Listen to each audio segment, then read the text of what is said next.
ఒక ఇంపార్టెంట్ విషయం ఏంటంటే మన ఫ్రెండ్స్లో మన చుట్టూ ఉన్న వాళ్ళు చాలామంది కాదు కొంతమంది పొద్దున్న నుంచి సాయంత్రం దాకా నెగిటివ్ మాట్లాడుతుంటారు. ఏది మాట్లాడినా నెగిటివ్ ఏదో ఒక చెడ్డ విషయాలు నెగిటివ్గా మాట్లాడుతుంటాడు. అలాంటి ఫ్రెండ్స్ మీకు ఉన్నారా?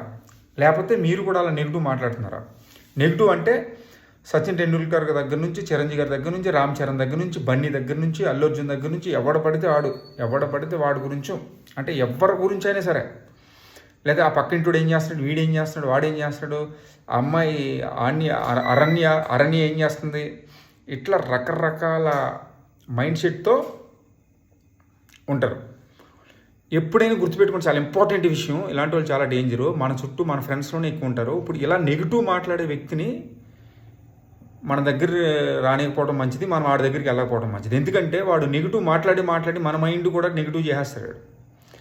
సో ఎందుకంటే ఇది నెగిటివ్ మాట్లాడేవాడు, ఎప్పుడు నెగిటివ్ ఆలోచనలు ఉన్నవాడు వాడేం సాధించలేడు, చివరికి వాడు ఫెయిల్యూర్గా మిగిలిపోతాడు. వాడితో ఉంటే మనం కూడా ఫెయిల్యూర్గా మిగిలిపోతాం. సో వాడిని మార్చండి, లేతే వాడికి దూరంగా ఉండండి. మారలేదనుకో, చాలామంది మారరు. సో ఫర్ ఎగ్జాంపుల్ వాడు ఎప్పుడు చూసినా నెగిటివ్ మాట్లాడడం వల్ల ఏమవుతుందంటే వాడికి ఇంకా పాజిటివ్ నాలెడ్జ్ ఉండదు. అంటే వీళ్ళందరి గురించి, వాడి గురించి, వీడి గురించి చెడ్డగా చెప్తాడు తప్ప నేనేంటి, అసలు నేను ఎట్లా ఉన్నానో, నా బతుకేంటి, నా లైఫ్ ఏంటి అని ఆలోచించాడు. సో ఇలాంటి వాళ్ళు చాలా డేంజరు. మీరు బాగా గుర్తుపెట్టుకోండి. ఇలాంటి వాళ్ళకి దూరంగా ఉండటం చాలా చాలా చాలా మంచిది. Thank you friends.